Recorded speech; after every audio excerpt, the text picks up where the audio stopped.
Hello students, how are you? Fine. ਮੈਨੂੰ ਉਮੀਦ ਹੈ ਕਿ ਆਪਾਂ ਨੇ ਜਿਹੜਾ ਲਾਸਟ ਵੀਡੀਓਜ਼ ਦੇ ਵਿੱਚ ਕੰਟੀਨਿਊਟੀ ਵਾਲਾ ਟੌਪਿਕ ਕੀਤਾ ਤੁਸੀਂ ਸਭ ਨੇ ਕਰ ਲਿਆ ਹੋਵੇਗਾ ਤੇ ਤੁਹਾਨੂੰ ਬਹੁਤ ਪ੍ਰੋਬਲਮਸ ਵੀ ਹੋਣਗੀਆਂ ਹਨਾ, ਉਹਨਾਂ ਨੂੰ ਪੁੱਛ ਲਿਓ ਪਲੀਜ਼। ਠੀਕ ਹੈ, ਹੁਣ ਆਪਾਂ ਨੈਕਸਟ ਟੌਪਿਕ ਸ਼ੁਰੂ ਕਰਨ ਜਾ ਰਹੇ ਡਿਫਰੈਂਸ਼ੀਏਬਿਲਿਟੀ। ਠੀਕ ਹੈ, ਪਹਿਲਾਂ ਆਪਾਂ ਨੇ ਕੰਟੀਨਿਊਟੀ ਪੜਿਆ, ਹੁਣ ਆਪਾਂ ਪੜਨ ਜਾ ਰਹੇ ਡਿਫਰੈਂਸ਼ੀਏਬਿਲਿਟੀ। ਡਿਫਰੈਂਸ਼ੀਏਬਿਲਿਟੀ ਕੀ ਚੀਜ਼ ਹੈ? ਦੇਖੋ ਮੈਂ ਹੁਣ ਤੁਹਾਨੂੰ ਇਹਨੂੰ ਥੋੜਾ ਜਿਹਾ ਸਮਝਾਉਣ ਦੀ ਕੋਸ਼ਿਸ਼ ਕਰ ਰਹੀ, ਥੋੜਾ ਜਿਹਾ ਧਿਆਨ ਨਾਲ ਸਮਝਿਓ। ਮੰਨ ਲਓ ਮੈਨੇ ਨਾ ਇਹ ਇੱਕ ਕਰਵ ਬਣਾਈ ਵੀ ਹੈ, मैंने एक करव बनाई हुई है। ठीक है, इस करव के उपर ना मैंने कोई पॉइंट ले लिया P। एक करव का नाम है y is equal to F X, मतलब y equal to F X अपने को एक फंक्शन है। इसके उपर ना मैंने एक C पॉइंट ले लिया, मतलब जो x की वैल्यू C है तो थोड़ा पता y की वैल्यू की हो जाएगी, एफ ऑफ C हो जाएगी। हुण मैंने की किया, इसनू P का नाम देता। ठीक है, हुण मैंने इसकी नेबरहुड दे विच ना दो पॉइंट ले लिए। नेबरहुड में तो बिल्कुल थोड़ा जिहा डिफरेंस पा के मतलब एच का डिफरेंस रखा तो मेरे को आ गया C प्लस एच पॉइंट, तो कोरसपोंडिंग y की वैल्यू क्या आ जाएगी, F of C plus H. इस नाल ही मैंने पॉइंट लिता C माइनस एच, इस कोरसपोंडिंग y की वैल्यू क्या आ जाएगी, F of C minus H. तो मैंने की किया, इस P पॉइंट तो ना एक इधर वाली साइड मतलब उसकी लैफ्ट नेबरहुड दे विच ते एक उसकी राइट नेबरहुड दे विच मैंने दो कोड्स ड्रॉ कर लिया। थोनू पता ना कोड्स की हुंदियां ने जिहड़ियां उस किसी भी कर्व नू दो पॉइंटां ते टच करके जिहड़ी अपने कट करके एक लाइन बनदी उसनू आपां कोड बोलदे हैं, थोनू ऑलरेडी सब नू पता है ना। तो मैंने उरे ना दो कोड्स ड्रॉ कर लिए, एक नू पी क्यू दा नाम देता, एक नू पी आर दा नाम देता। हुण तुहानू पता जिहड़ी पी क्यू ते पी आर बनियां ने ये दो लाइनस ने, ਤੇ ਤੁਹਾਨੂੰ ਪਿਛਲੀ ਵਾਰ ਪਤਾ ਹੀ ਹੈ ਕਿ ਆਪਾਂ ਨੇ ਪੜਿਆ ਹੋਇਆ ਇਸ ਚੈਪਟਰ ਦੇ ਵਿੱਚ ਕਿ ਆਪਾਂ ਕਦੇ ਵੀ ਕਿਸੇ ਲਾਈਨ ਦੀ ਸਲੋਪ ਕਿਵੇਂ ਨਿਕਾਲਦੇ ਹੁੰਦੇ ਆ ਹਨਾ। ਹੁਣ ਮੈਂ ਤੁਹਾਨੂੰ PQ ਤੇ PR ਦੀ ਦੋਨਾਂ ਦੀ ਸਲੋਪ ਨਿਕਾਲ ਕੇ ਦਿਖਾਣੀ ਹੈ, ਫਿਰ ਉਸ ਤੋਂ ਬਾਅਦ ਅੱਗੇ ਸਮਝਾਉਂਗੀ ਕਿ ਡਿਫਰੈਂਸ਼ੀਏਬਿਲਿਟੀ ਦਾ ਕੀ ਮਤਲਬ ਹੈ।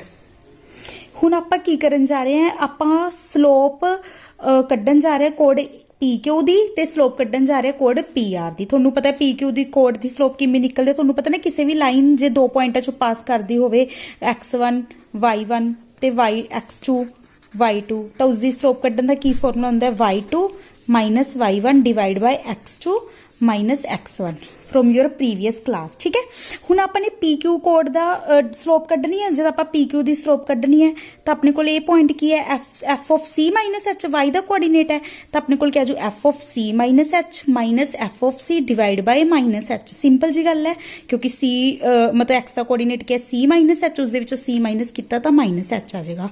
फिर अपने की किया PR दी भी कोड दी भी स्लोप निकाल ली, same f of C plus H minus F of C divide by C plus H minus ये आ गया। ठीक है, तुसी की किया PQ कोड दी भी स्लोप निकाल ली ते PR दी भी स्लोप निकाल ली, सिंपल जी गल है।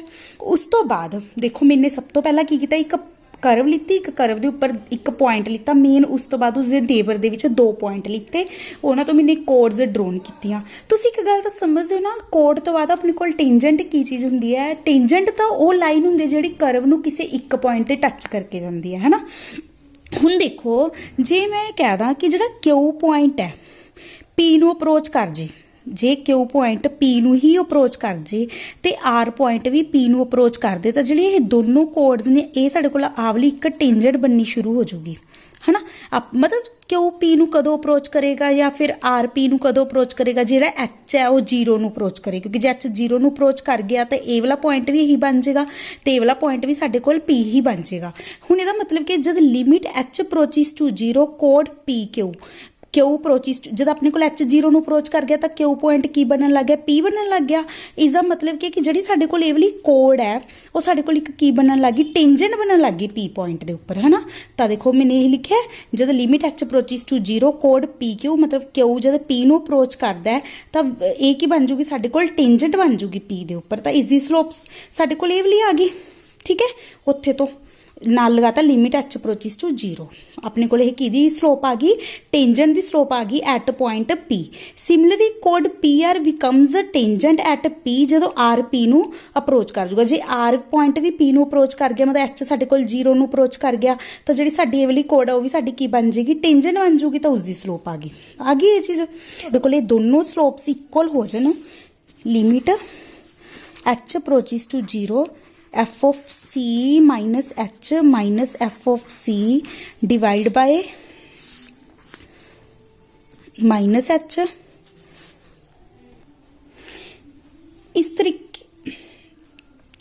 ਤਰੀਕੇ ਦੇ ਨਾਲ ਤੁਸੀਂ ਕੀ ਕੀਤਾ, ਇੱਕ ਲੈਫਟ ਹੈਂਡ ਤੋਂ ਟੈਂਜੈਂਟ ਦੀ ਸਲੋਪ ਨਿਕਾਲੀ, ਇੱਕ ਰਾਈਟ ਹੈਂਡ ਤੋਂ ਟੈਂਜੈਂਟ ਦੀ ਸਲੋਪ ਨਿਕਾਲੀ। ਜੇ ਤੁਹਾਡੇ ਕੋਲ ਇਹ ਦੋਨੋਂ ਸਲੋਪਸ ਇਕੁਅਲ ਆ ਜਾਣਗੀਆਂ ਤਾਂ ਆਪਾਂ ਕਹਿ ਦਾਂਗੇ ਕਿ ਉਹ ਵਾਲਾ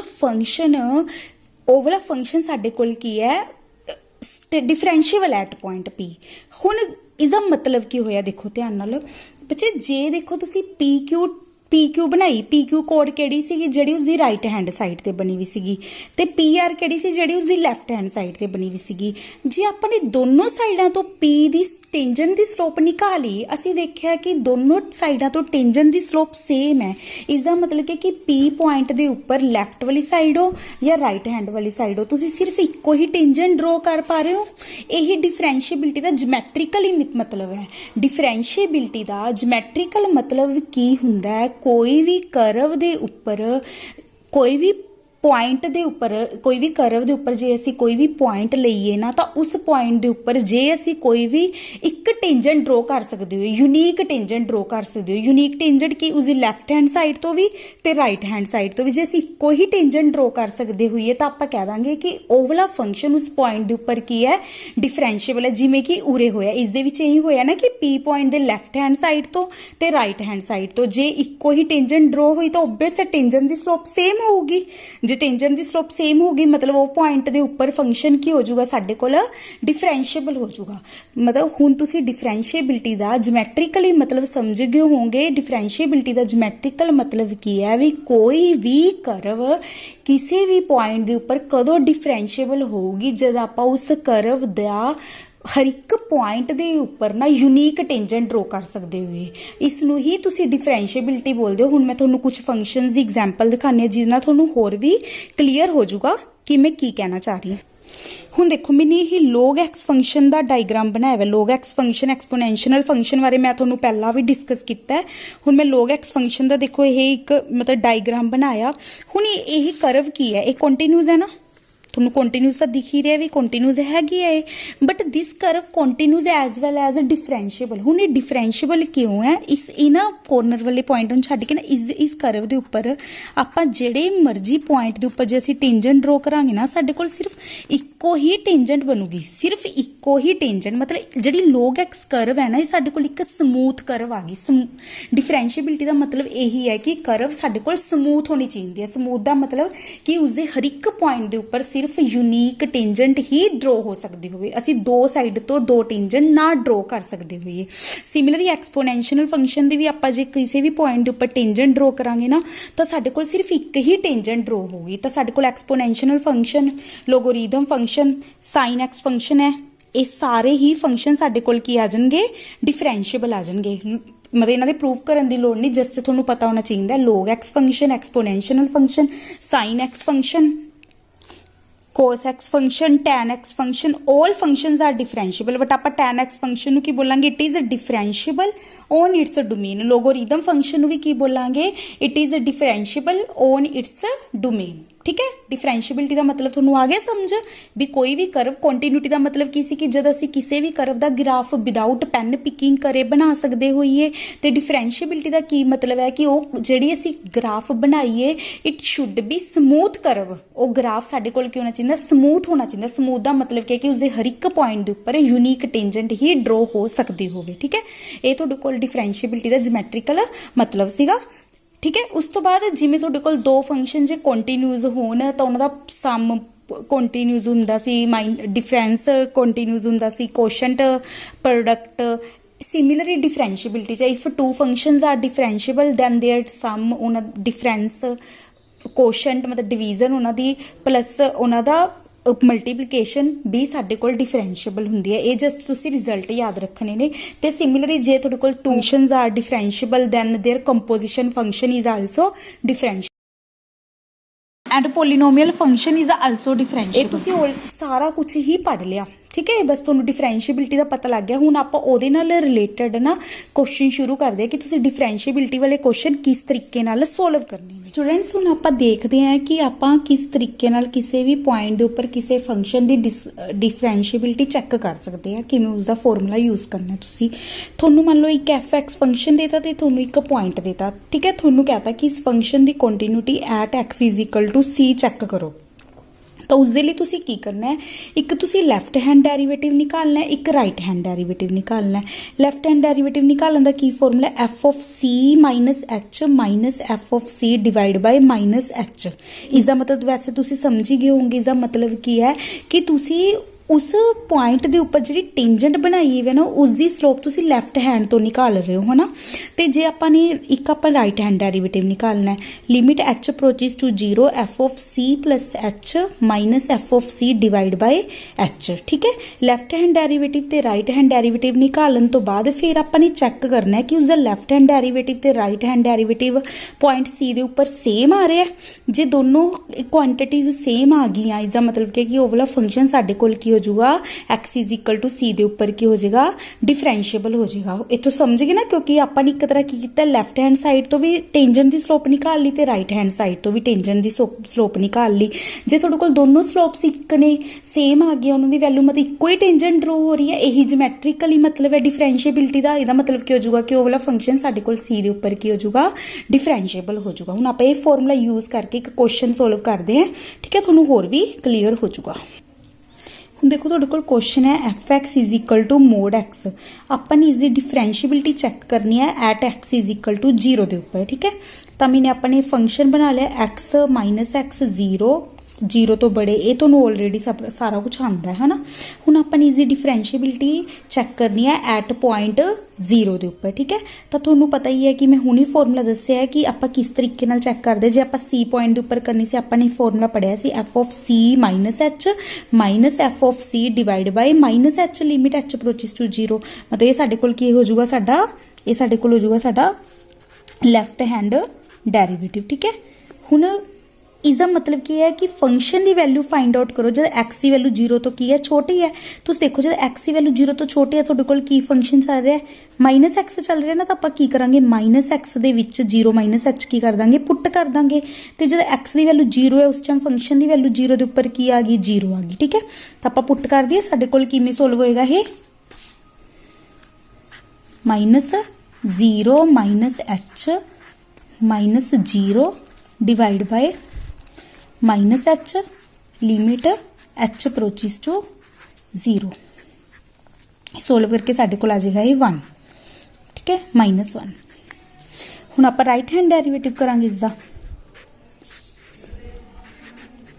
limit H approaches to 0 F of 0 plus H minus F of 0 divide by H. हुण देखो उरे की फंक्शन की वैल्यू 0 प्लस एच मतलब जो एक्स की वैल्यू 0 तो बड़ी है थोड़ी जी उस टाइम आप फंक्शन की वैल्यू पता करनी है। जो एक्स की वैल्यू 0 तो बड़ी उस टाइम साडे कोल की फंक्शन चल रहा है एक्स चल रहा है आप की करांगे उरे 0 प्लस एच पुट कर देंगे अपने कोल इनू 0 ये क्या आ जाएगा साडे कोल 0 प्लस एच ते 0 के उपर इसका आंसर आ जाएगा 0 divide by H limit H approaches to 0 H नाल एच कैंसल हो जाएगा एक आ जाएगा साडे कोल 1। हुण तुसीं देखो लैफ्ट हैंड डेरिवेटिव ते राइट हैंड डेरिवेटिव साडे कोल की आ रहे ने अलग अलग आ रहे ने। इसका मतलब क्या the given function is not differentiable at point 0। ठीक है, साडे कोल ये वाला फंक्शन 0 के उपर डिफरेंशिएबल नहीं हैगा। हुण मैं इसी क्वेश्चन नूं तुहानूं ग्राफिकली समझाउण दी कोशिश करदी हां कि इस तरीके नाल ये डिफरेंशिएबल नहीं हैगा। देखो मैंने हुण यही फंक्शन दा डायग्राम ड्रॉ किया है। देखो ये फंक्शन सेम उमें वंड लिया अपने तीन हिस्से में। जब एक्स की वैल्यू 0 तो छोटी है तो इस फंक्शन की वैल्यू माइनस एक्स है। मैंने उरे equal Y equal to minus X की कर्व ड्रॉ करती, बहुत सिंपल है। एक्स की वैल्यू 1 पुट करोगे वाई की वैल्यू एक्स की वैल्यू -1 लोगे वाई की वैल्यू 1 एक्स की वैल्यू -2 ये तुहानूं आंदा सारा ड्रॉ करना। ठीक है, हुण एक गल तुसीं थोड़ा जिहा ध्यान नाल नोट करियो। मैं मान लो ये कर्व एवें बनाई है ना, ये कर्व मैंने इस तरीके नाल ड्रॉ किया। देखो जब मैं इसको ड्रॉ किया है तुसीं नोट किया कि ये वाला फंक्शन साडे कोल कंटीन्यूअस हो रहा है, क्योंकि इसका जब मैं डायग्राम ड्रॉ कर लिया ना मैं अपना पेन एक बार भी पिक नहीं कर ली हैगी। ये फंक्शन साडे कोल की हो रहा है कंटीन्यूअस तो हो रहा है। गल आई डिफरेंशिएबिलिटी दी, ये फंक्शन 0 के उपर डिफरेंशिएबल नहीं हैगा। तुसीं हुणी प्रूव किया है। हुण ग्राफिकली देखो क्यों नहीं हैगा डिफरेंशिएबल। देखो जिवें हुण 0 पॉइंट है, ये 0 पॉइंट है, इसदी इधर वाली साइड जो मैं टेंजेंट ड्रॉ करा ये वाली टेंजेंट ड्रॉ होगी 0 के उपर है ना। जे मैं ਇਸ ਦੀ right hand left hand side ਤੇ ਟੈਂਜੈਂਟ ਡਰਾ ਕਰੂੰਗੀ, ਉਹ ਮੇਰੇ ਕੋਲ ਇਹ ਵਾਲੀ ਟੈਂਜੈਂਟ ਡਰਾ ਹੋਏਗੀ। ਮਤਲਬ ਇੱਕ ਪਾਸੇ ਤੋਂ ਇਸ ਦੀ ਟੈਂਜੈਂਟ ਦੀ ਜਿਹੜੀ ਸਲੋਪ ਹੈ ਉਹ -1 ਆਏਗੀ, ਇੱਕ ਪਾਸੇ ਟੈਂਜੈਂਟ ਦੀ ਸਲੋਪ ਕੀ ਆਏਗੀ 1 ਆਏਗੀ। ਤੁਸੀਂ ਕੀ ਦੇਖਿਆ ਕਿ ਪੁਆਇੰਟ 0 ਦੇ ਉੱਪਰ ਇਸ ਕਰਵ ਦੀਆਂ ਜਿਹੜੇ ਟੈਂਜੈਂਟਸ ਨੇ ਨਾ, ਸਾਡੇ ਕੋਲ 2 ਟੈਂਜੈਂਟਸ ਡਰਾ ਹੋ ਰਹੀਆਂ ਨੇ। ਤੇ ਦੇਖੋ ਜੇ ਤੁਸੀਂ ਕੋਈ ਹੋਰ ਪੁਆਇੰਟ ਲੈ ਲਓ, ਫੋਰ ਐਗਜ਼ਾਮਪਲ ਇਹ ਲਓ, ਇਸਦੀ ਤਾਂ ਆਹੀ ਟੈਂਜੈਂਟ ਹੀ ਬਣੂਗੀ, ਬਸ ਇੱਕੋ ਹੀ ਟੈਂਜੈਂਟ ਡਰਾ ਹੋਏਗੀ, ਹੋਰ ਟੈਂਜੈਂਟ ਡਰਾ ਨਹੀਂ ਹੋ ਸਕਦੀ। ਬਟ ਇੱਕ 0 ਪੁਆਇੰਟ ਇੱਕ ਉਰੇ ਇਹੋ ਜਿਹਾ ਪੁਆਇੰਟ ਹੈ ਜਿਹਦੇ ਵਿੱਚ ਸਾਡੇ ਕੋਲ ਇਸ ਦੇ ਉੱਪਰ ਸਾਡੇ ਕੋਲ ਲੈਫਟ ਤੇ ਰਾਈਟ ਹੈਂਡ ਸਾਈਡ ਤੋਂ 2 ਸਾਈਡ ਤੋਂ ਟੈਂਜੈਂਟਸ ਡਰਾ ਹੋ ਸਕਦੀਆਂ ਨੇ। ਇਸ ਤਰੀਕੇ ਨਾਲ ਗ੍ਰਾਫਿਕਲੀ ਵੀ ਸ਼ੋ ਹੋ ਰਿਹਾ ਕਿ ਇਹ ਵਾਲਾ ਫੰਕਸ਼ਨ 0 ਦੇ ਉੱਪਰ ਸਾਡੇ ਕੋਲ ਡਿਫਰੈਂਸ਼ੀਏਬਲ ਨਹੀਂ ਹੈਗਾ।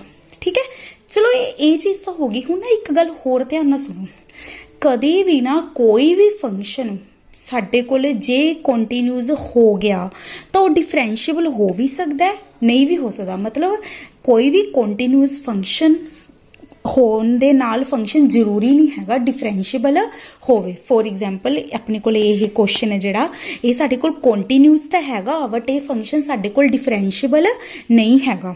ਜੇ ਫੰਕਸ਼ਨ ਕੰਟੀਨਿਊਸ ਹੋ ਗਿਆ ਤਾਂ ਡਿਫਰੈਂਸ਼ੀਏਬਲ ਹੋ ਵੀ ਸਕਦਾ, ਨਹੀਂ ਵੀ ਹੋ ਸਕਦਾ। ਬਟ ਜੇ ਕੋਈ ਫੰਕਸ਼ਨ ਕੰਟੀਨਿਊਸ ਨਹੀਂ ਹੈਗਾ ਨਾ ਤਾਂ ਇਟ ਕੈਨ ਨੋਟ ਬੀ ਡਿਫਰੈਂਸ਼ੀਏਬਲ। ਇੱਕ ਕੁਐਸਚਨ ਕਰਾਂਗੇ, ਮੋਡੂਲਸ x-1 + x-2 + x-3 ਦਾ ਮੋਡੂਲਸ।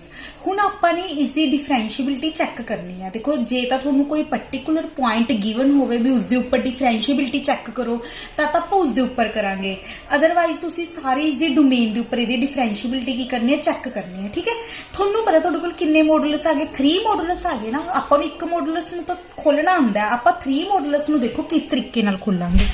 ਸਭ ਤੋਂ ਪਹਿਲਾਂ ਆਪਾਂ ਪੁਆਇੰਟ ਲਵਾਂਗੇ x-1 ਦਾ ਮੋਡੂਲਸ, x-2 ਦਾ ਮੋਡੂਲਸ, x-3 ਦਾ ਮੋਡੂਲਸ। ਇਸ ਨੂੰ 0 ਦੇ ਇੱਕੋ ਰੱਖੋ, x ਦੀ ਵੈਲਿਊ 1 ਆ ਜਾਏਗੀ, ਇੱਕ ਵਾਰ x ਦੀ ਵੈਲਿਊ 2 ਆ ਜਾਏਗੀ, ਇੱਕ ਵਾਰ x ਦੀ ਵੈਲਿਊ 3 ਆ ਜਾਏਗੀ। ਜਦ ਵੀ ਆਪਾਂ ਨੇ ਮੋਡੂਲਸ ਨੂੰ ਖੋਲਣਾ, ਬਹੁਤ ਸਾਰੇ ਮੋਡੂਲਸ ਆ ਜਾਣ ਤਾਂ ਤੁਸੀਂ ਸਭ ਤੋਂ ਪਹਿਲਾਂ ਨਾ ਆਪਾਂ ਨੇ ਇਸ ਤਰੀਕੇ ਨਾਲ ਪੁਆਇੰਟ ਕੱਢ ਲੈਣੇ ਨੇ। ਫਿਰ ਆਪਾਂ ਨੇ ਇਹਨਾਂ ਪੁਆਇੰਟਾਂ ਦੇ ਉੱਪਰ ਅਲੱਗ-ਅਲੱਗ ਕੇਸ ਬਣਾਵਾਂਗੇ। ਠੀਕ ਹੈ, ਉਹ ਕੇਸ ਕਿਵੇਂ ਬਣਨਗੇ? ਫਸਟ ਕੇਸ, ਜੇ x ਦੀ ਵੈਲਿਊ 3 ਤੋਂ ਬੜੀ ਹੋ ਜੇ। ਪਹਿਲਾ ਕੇਸ ਕੀ ਆ, ਇਹ ਸਾਰੇ ਪੁਆਇੰਟ ਮਤਲਬ ਜਦ x ਦੀ ਵੈਲਿਊ 3 ਤੋਂ ਬੜੀ ਹੈ।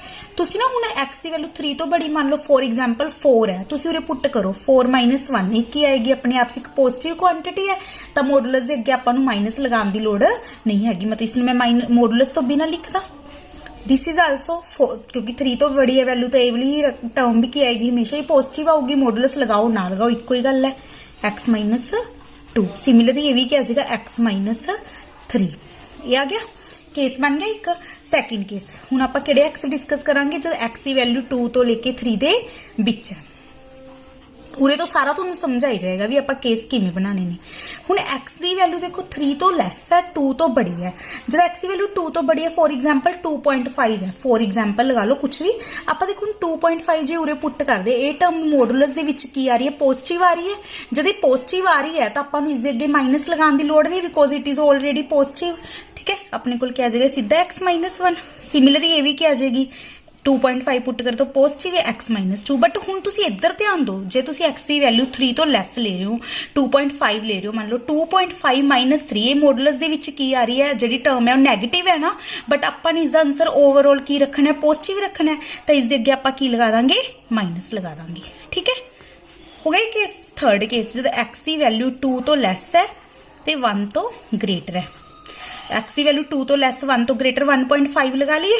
1.5 जो इत्थे पुट कर दो पॉजिटिव, सिमिलरली पॉजिटिव है तो इसनूं आपां बिना माइनस तो लिख Dange, but this quantity is negative, but ये ओवरऑल पॉजिटिव है तो इस अगे बैलेंस करने लिए अगे माइनस लगाना पेगा। सिमिलरली थर्ड दे अगे भी माइनस लगाना पेगा। ठीक है, अगे आ गया फोर्थ केस, ये वाले एक्स भी डिस्कस हो गए अपनी। जब एक्स की वैल्यू 1 तो की है लैस है, एक्स की वैल्यू जो 1 तो लैस हो जाए, मतलब ये सारे पॉइंटां दे उपर आपां डिस्कस कर लिया। एक्स की वैल्यू 1 तो लैस तो ये भी नैगेटिव, ये भी नैगेटिव, ये भी नैगेटिव, तो सब दे अगे की लग जाएगा, माइनस।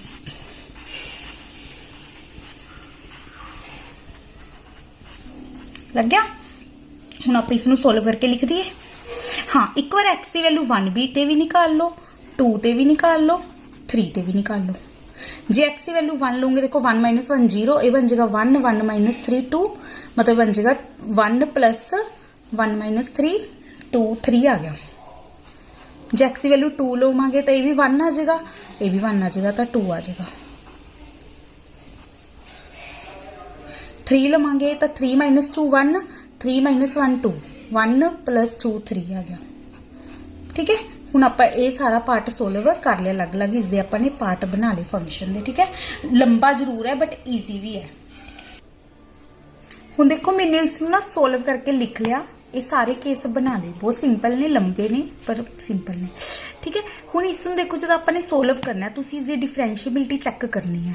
देखो तुहानूं एक गल पता है भी एक्स की वैल्यू 3 तो बड़ी दे लई, एक्स की वैल्यू 3 तो बड़ी दे लई फंक्शन की वैल्यू की चल रही है, सारे 3 तो बड़े जिन्ने भी पॉइंट ने उन्हां दे लई साडे कोल फंक्शन की है 3x - 6। This is a polynomial and we know that every polynomial is also differentiable, like continuous it is also differentiable। फिर आप की लिखांगे for all x greater than 3 fx is equal to 3x - 6। this is a polynomial and we know every polynomial is differentiable। ਤਾਂ ਆਪਾਂ ਨੂੰ ਜਿਹੜੇ point 3 ਤੋਂ ਬੜੇ ਨੇ ਉਹਨਾਂ ਲਈ ਆਪਾਂ ਨੂੰ ਡਿਸਕਸ ਕਰਨ ਦੀ ਲੱਗ ਤੋਂ ਲੋੜ ਨਹੀਂ ਪਈ। for all x 2 to 3 similarly fx is equal to x, this is a polynomial, same result। x the value 1 ਤੋਂ 2 ਦੇ ਵਿੱਚ fx minus x plus 4, this is a polynomial, every polynomial is a differentiable। x the value less than 1 ਦੇ ਲਈ fx minus 3x plus 6, this is also a polynomial and we know every polynomial is always continuous। मतलब अपने कोल किहड़े-किहड़े पॉइंटां दे उपर check हो चुके, 3 तो greater वालियां दे उपर, 2 ते 3 दे विच वाले सारे पॉइंटां दे उपर, 1 ते 2 दे सारे पॉइंटां दे विच ते 1 तो लैस वाले किहड़े-किहड़े पॉइंटां दे उपर डिफरेंशिएबिलिटी चेक करनी रह गई, 1 दे उपर, 2 दे उपर, 3 दे उपर। 1 2 3 दे उपर क्यों रह गई, because 1 the left hand side ते कोई होर पोलीनोमियल है, राइट हैंड साइड ते कोई होर पोलीनोमियल है। सिमिलरली 2 दे लिए भी यही कंडीशन है, 3 दे लिए भी यही कंडीशन है। इस करके आप इन्हां दी डिफरेंशिएबिलिटी अलग तो चेक करांगे, जिवें मैं तुहानूं एक पर्टिकुलर पॉइंट ते डिफरेंशिएबिलिटी चेक करन दा तरीका दस्सिआ। पहला आप डिफरेंशिएबिलिटी चेक करांगे at x is equal to 1 दे उपर। मैं तुहानूं सिर्फ एक पॉइंट की डिफरेंशिएबिलिटी करवाऊंगी, 2 ते 3 पॉइंट की डिफरेंशिएबिलिटी तुसीं खुद सोल्व करनी है। जे प्रॉब्लम आएगी तो मेरे नाल डिस्कस करनी है। ठीक है, मैं 1 की डिफरेंशिएबिलिटी चेक करूंगी तो लिए मैं पहला की चेक करूंगी, ਉਹਦਾ लैफ्ट हैंड डेरिवेटिव। ਉਹ ਤੁਹਾਨੂੰ ਫਾਰਮੂਲਾ ਆਂਦਾ ਹੀ ਹੈ f of 1 minus h minus f of 1 divided by minus h limit h approaches to 0। देखो उरे की है फंक्शन की वैल्यू फाइंड आउट करनी है जब x की वैल्यू 1 तो की है छोटी है। देखो x की वैल्यू 1 तो छोटे के लिए साडे कोल की फंक्शन चल रहा है -3x + 6 चल रहा है। आप ਉਹਦੇ ਵਿੱਚ ਕੀ ਪੁੱਟ कर देंगे 1 माइनस h, मतलब आप की करांगे -3 जिथे x है उत्थे की पुट हो जाएगा 1 माइनस h प्लस 6 ते 1 के उपर आंसर की है 3 divide by -h limit h approaches to 0। जब तुम इसमें सोल्व करोगे -3 कैंसल आउट हो जाएगा -3h, मतलब थोड़े को इन्हू सोल्व करके -3 आ जाएगा बिल्कुल सिंपल तरीके नाल। हुण आपां राइट हैंड डेरिवेटिव कड्डांगे 1 के उपर right hand derivative f of 1 plus h minus f of 1 divide by h limit h approaches to 0। देखो उरे की x की वैल्यू 1 तो की है बड़ी, जब x की वैल्यू 1 तो बड़ी है देखो ਉਹਦੇ ਲਈ ਸਾਡੇ ਕੋਲ ਕੀ फंक्शन चल रहा है -x + 4, क्योंकि अपने x से बिल्कुल नेबरहुड च देखना। वैसे तो ये भी x की वैल्यू 1 तो बड़ी लिए चल रहा है, x भी ये भी चल रहा है, बट ये वाला उसके बिल्कुल नजदीक है क्योंकि h बहुत नजदीक है 1 + h दी। 1 + h जो बहुत 1 दे बिल्कुल नजदीक है, तो इस करके आप x1 के लिए केड़ा फंक्शन ले लेंगे -x + 4। उरे आप x की जगह की पुट कर देंगे 1 + h -1 + h + 4। 1 के उपर आंसर की है 3 divide by h limit h approaches to 0। हुण इसनूं जब तुसीं सोल्व करोगे ना तुहाडा आ जाएगा -1 4 -3 हाँ ये आ जाएगा -1। तो देखो लैफ्ट हैंड डेरिवेटिव ते राइट हैंड डेरिवेटिव इक्वल तो नहीं है, so this function is not differentiable at x is equal to 1। Function की डिफरेंशिएबिलिटी एट पॉइंट 2 ते 3 ਉਹ मैं ਤੁਹਾਨੂੰ ਤੁਹਾਡੇ ਲਈ ਛੱਡ ਰਹੀ ਹਾਂ, ਉਹਨਾਂ ਨੂੰ ਸੋਲਵ ਤੁਸੀਂ खुद करना है। जो प्रॉब्लम आएगी तो मेरे नाल डिस्कस जरूर करना है। हुण मैं तुहानूं इस दे विच करवाउण जा रही है log x दे मॉडुलस दी डिफरेंशिएबिलिटी। ठीक है, ਤੁਹਾਨੂੰ ਸਾਰਿਆਂ ਨੂੰ log x ਦਾ ਗ੍ਰਾਫ ਤਾਂ ਹੁਣ ਬਣਾਉਣਾ ਆ ਹੀ ਗਿਆ ਹਨਾ। ਇਸ ਦੇ ਵਿੱਚ ਦੇਖੋ ਕੀ ਹੋ ਰਿਹਾ ਹੈ, ਤੁਹਾਨੇ ਆ log x ਦਾ ਗ੍ਰਾਫ ਬਣਾਇਆ ਹੋਇਆ ਹੈ, ਮਤਲਬ ਤੁਹਾਨੂੰ ਇੱਕ ਗੱਲ ਪਤਾ ਹੈ ਕਿ 0 ਤੋਂ ਲੈ ਕੇ 1 ਤੱਕ ਜਿਹੜੇ log ਦੀਆਂ ਵੈਲਿਊਜ਼ ਨੇ ਉਹ ਕੀ ਨੇ, ਤੁਹਾਡੇ ਕੋਲ ਨੈਗੇਟਿਵ ਨੇ ਹਨਾ। ਆਪਾਂ x ਦੀ ਵੈਲਿਊ ਚ 0 ਤੇ 1 ਦੇ ਵਿੱਚ ਕੁਝ ਵੀ ਲਵਾਂਗੇ, ਸਾਡੇ ਕੋਲ ਇਹ ਵਾਲੇ ਵੈਲਿਊਜ਼ ਕੀ ਨੇ, ਨੈਗੇਟਿਵ ਨੇ ਹਨਾ। ਜਦੋਂ x ਦੀ ਵੈਲਿਊ ਅਸੀਂ 1 ਤੋਂ ਵੱਡੀ ਲੈਂਦੇ ਆ ਤਾਂ ਸਾਡੇ ਕੋਲ ਉਹਦੀਆਂ log ਦੀਆਂ ਵੈਲਿਊਜ਼ ਕੀ ਨੇ, ਪੋਜ਼ਿਟਿਵ ਨੇ। ਠੀਕ ਹੈ, log x ਦਾ ਗ੍ਰਾਫ ਹੈ। ठीक है, अपनी डोमेन ये पॉजिटिव रियल नंबर लिंदा है, बट आंसर ये पूरे रियल दे विच देई जांदा है। ये आपां ऑलरेडी डिस्कस कर चुके हैं। हुण आपां ने की कीता, इस दे मॉडुलस दा ग्राफ बनाना है। एक गल नोट करो, जिहड़ा मॉडुलस log x है, तुहानूं पता है ये log x नैगेटिव भी हो सकता है, पॉजिटिव भी हो सकता है, बट जिहड़ा मॉडुलस करके इसका आंसर बनूगा वो साडे कोल हमेशा ही की होगा, पॉजिटिव होगा ना। इसका मतलब कि देखो हुण मैंने यही ग्राफ थोड़ा यही इस शेप का बन जाऊगा मॉडुलस log x का ग्राफ। मैं तुहानूं समझानी है किस तरीके नाल।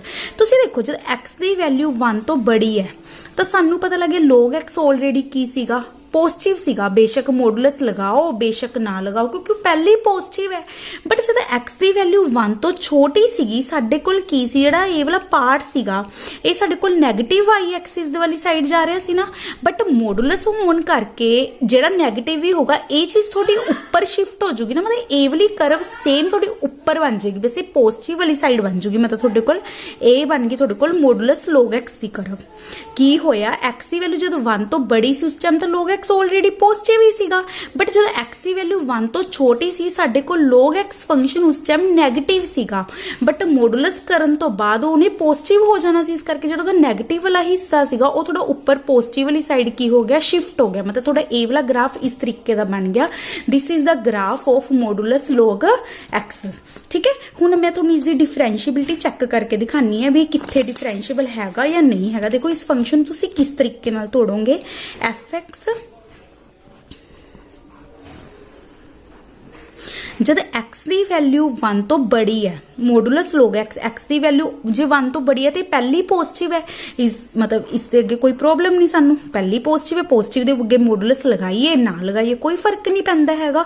जब x की वैल्यू 1 तो छोटी है बट 0 तो बड़ी है, ये भी कंडीशन लगानी क्योंकि x जिहड़ा हैगा log दे विच पुट हुंदा हमेशा पॉजिटिव रियल नंबर हुंदा है।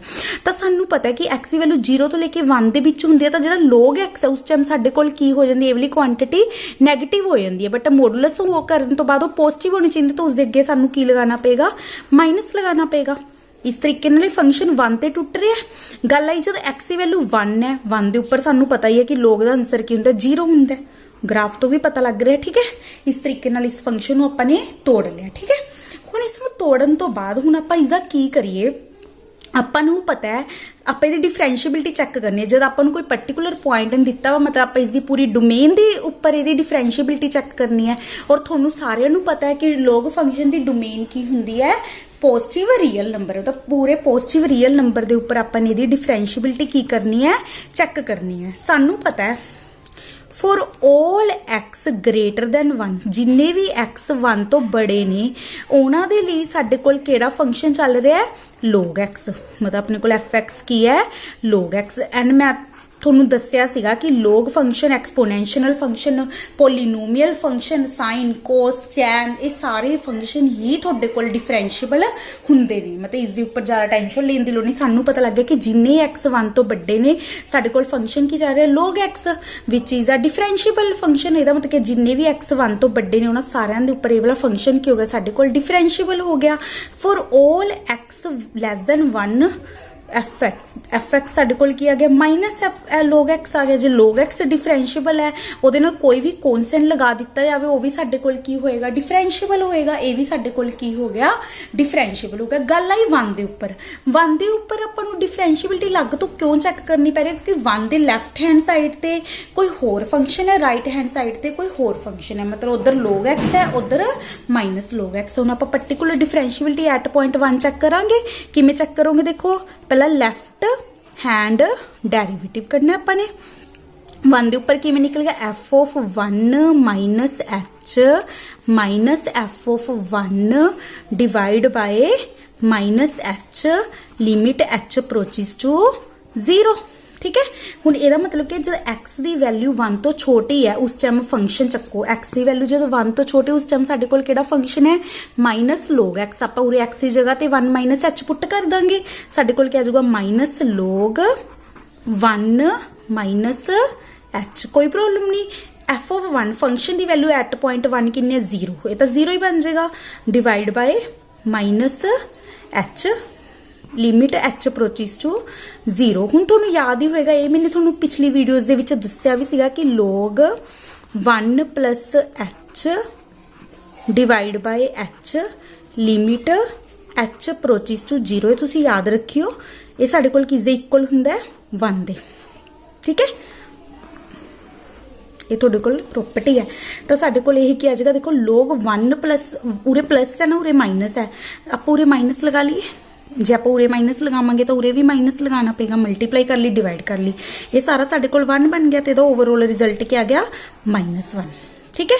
हुण आप इसकी राइट हैंड डेरिवेटिव सोल्व कर ले, राइट हैंड डेरिवेटिव जब तुसीं राइट हैंड डेरिवेटिव करोगे तो क्या आएगा, देखो f of 1 plus h minus f of 1 divide by h limit h approaches to 0। देखो जब x की वैल्यू 1 तो बड़ी है उस टाइम फंक्शन की वैल्यू, जब x की वैल्यू 1 तो बड़ी है साडे कोल की फंक्शन चल रहा है log x। आप पूरी x की जगह ते की पुट कर देंगे 1 प्लस h, साडे कोल की बन जाएगा log 1 plus h f of 1 function की वैल्यू एट पॉइंट 1 कितनी है 0 divide by h limit h approaches to 0, it becomes 1।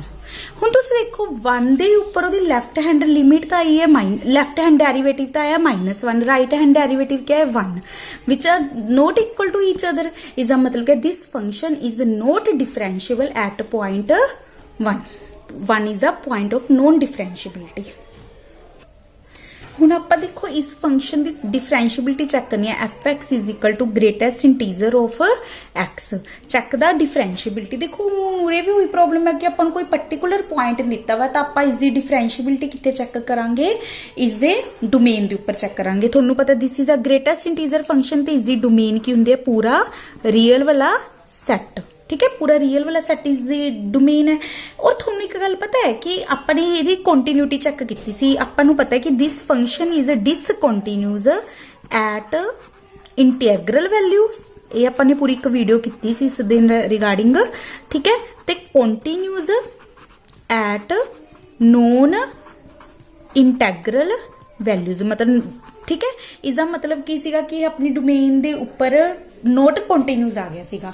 बच्चे हुण अपने दिमाग च एक गल फिक्स कर लो, जद भी किसी भी फंक्शन नूं तुसी डिफरेंशिएबल देखना है ना, डिफरेंशिएबल देखने दे लई ना उस फंक्शन दा कंटिन्यूस होना उसकी कंडीशन थोड़ी मस्ट है।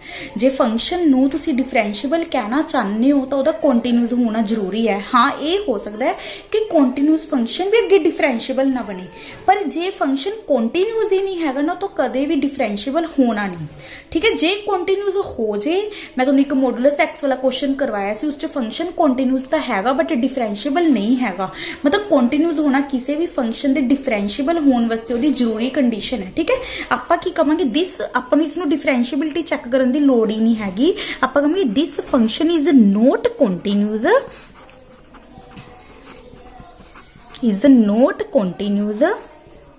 सो इट इज नॉट डिफरेंशिएबल। बस जे कंटिन्यूस ही नहीं हैगा तो कदे भी डिफरेंशिएबल नहीं होना। जे कंटिन्यूस हो जाए फिर आप ये नहीं कह सकते कि डिफरेंशिएबल हैगा, फिर आपको चेक करना पैंदा, पर जे नहीं कंटिन्यूस तो नॉट डिफरेंशिएबल। इनू अपने दिमाग च फिक्स कर लो ये कंडीशन।